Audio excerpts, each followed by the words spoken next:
ما نبدأ قصتنا حابة أنوه إن القصة مش على مسؤوليتي الشخصية، القصة على لسان ميرنا ذات نفسها. يلا بينا نسمع قصتها. البنت اللي انتوا شايفينها قدامكم دي اسمها ميرنا عادل.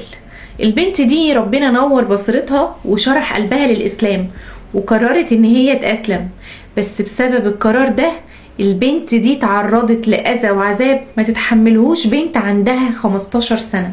ميرنا من وهي عندها 15 سنة وهي بتقرا في الإنجيل ولاحظت إن في غلطات كتير جدا في الإنجيل، فحاولت إن هي تروح الكنيسة وتتكلم مع القسيس، والقسيس قعد معاها وحاول يفهمها ويقنعها، بس ميرنا ما اقتنعتش. ميرنا كان عندها ست جارتها كبيرة في السن ومسلمة. ميرنا كانت بتحب الست دي جدا وبتحب ان هي تروح تقعد معاها. الست دي كانت كبيرة في السن وصحتها على قدها ونظرها ضعيف، فميرنا لما كانت بتروح للست دي عشان تخدمها تعمل لها حاجة كانت تقول لها اقري لي القرآن عشان انا نظري ضعيف ومش شايفة ان اقراه، فميرنا كانت بتقراه لها. فمرة جابت مرة فميرنا بدأت ان هي ترتاح للقرآن وتحبه. وفي مرة وميرنا قاعدة مع الست جارتها دي قالت لها انا مخنوقة وتعبانة وحاسة بخنقة، فالست جارتها نصحتها وقالت لها انا مش هقولك قولي لا اله الا الله محمد رسول الله، كفاية ان انت تقولي لا اله الا الله. وفعلا ميرنا كانت كل ما تقول لا اله الا الله ترتاح نفسيا وتحس براحة. في مرة وهي قاعدة مع باباها قعدت تتكلم معاه وتعرفه ان القرآن ليه ما فيش فيه غلطات لكن الانجيل فيه غلطات كتير جدا.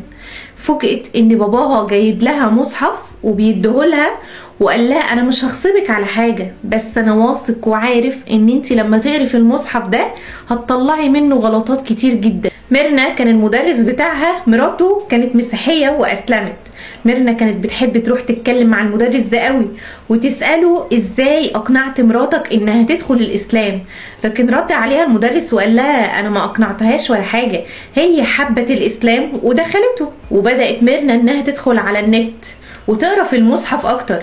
البنت كان عندها اسئلة كتيرة جدا بس محدش كان بيجاوبها عليها، حتى لما كانت بتروح الكنيسة وتسأل القسيس برضو ما كانتش بتلاقي اجابات. ان هي تروح تسأل شيخ في الجامع والشيخ جاوبها على كل اسئلتها لحد ما ميرنا اقتنعت وقررت ان هي تدخل الاسلام. وميرنا راحت خبطت على الست جارتها وقالت لها انا عايزة ادخل الاسلام بس مش عارفة اعمل ايه. الست قالت لها قولي اشهد ان لا اله الا الله وان سيدنا نبينا محمد رسول الله وتوضي وصلي. والست علمتها الصلاة وبقت ميرنا قصدا ان هي تروح عند الست دي كل يوم وتصلي عندها الفروض على قد ما تقدر. وبعد كده دخل شهر رمضان وميرنا كانت بتصوم وبتصلي طبعا في الخفاء عشان محدش ياخد باله. لحد هنا كويس قوي، لكن اللي حصل بعد كده كان مرعب للبنت. ومن هنا بدأ جحيم ميرنا على الأرض، وأهلها بدأوا إن هم يشكوا فيها وركبوا لها كاميرات مراقبة في أوضتها وشافوها وهي بتصلي. وهنا كانت الصدمة بالنسبة لهم وواجهوها، لكن ميرنا من غير تفكير هربت وراحت للست جارتها عشان تساعدها. والست جارتها دي بعتتها لناس قرايبها عشان تخبيها عندهم. ولما راحت وقعدت عندهم والناس دول عرفوا ان هي عندها 15 سنة خدوها وراحوا لمحامي عشان يسألوه. المحامي قال لهم دي لسه تحت السن القانوني لازم ناخدها ونروح امن الدولة. واول ما راحوا امن الدولة اتفاجئوا ان اهل ميرنا مقدمين بلاغات في الست جارتها انها خطفت ميرنا هي واهلها. وبعد كده امن الدولة خدوا ميرنا ومشوا المحامي والناس اللي كانت معاه ورجعوا ميرنا لاهلها. وبعد كده اللي حصل كانت مهزلة. هسيبكم تسمعوا الفيديو بنفسكم وهستنى رأيكم في التعليقات، وربنا ينجي ميرنا وكل اللي زيها. واتصل بابويا جه خدني. ابويا جه اخدني، الكلام ده كان يوم 28/9 اللي فات ده 29. جم اخدوني ودوني في حته هنا اسمها التفتيش في جناكليس، على اساس يعني ان انا من اسكندريه فالحته دي بالنسبه لي بعيد قوي مش هعرف اتصرف فيها ولا اتحرك. قعدوني حوالي 20 يوم برضو، بس كانت بهدله بقى.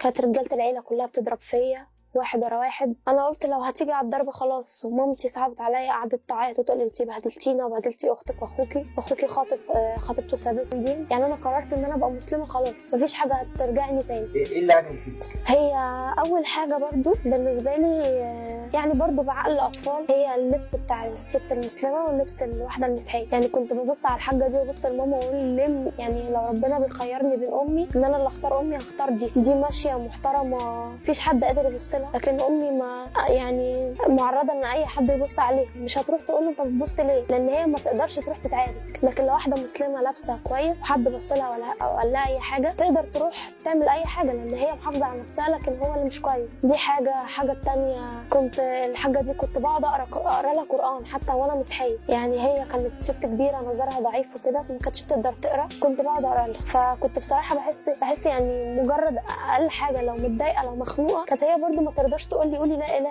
كانت تقول لي ما تقوليش لا اله الا الله محمد رسول الله، قولي لا اله الا الله هتحسي ان انت ارتحتي. فعلا لما احس ان انا مخنوقه او حاجه اقعد اقول لا اله الا الله ارددها احس ان انا ارتحت. واكتر حاجه طبعا المسلمين اكتر من المسيحيين، دي برده حاجات كلها كانت بعقلي اللي هو صغير. اشمعنى المسلمين اكتر من المسيحيين لما المسيحيه اللي صح؟ ليه مش المسيحيين هم اللي اكتر؟ ليه ما بيقدروش؟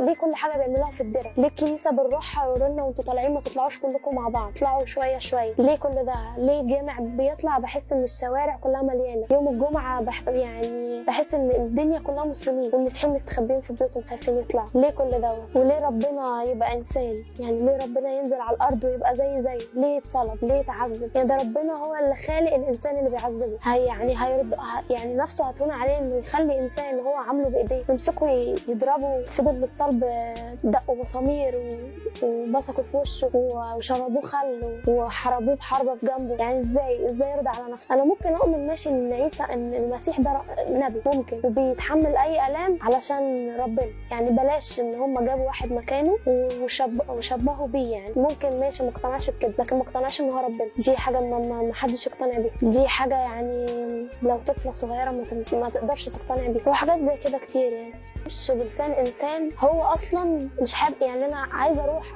اسال حد، يعني كنت باخدها كده ان انا رايحه اسال واحده صاحبتي عن واحده هي اصلا بتكرهها وانا عايزه احبها، عمري ما احبها. فازاي انا بسال مسيحي عن الاسلام؟ طبيعي ان هو يشككني.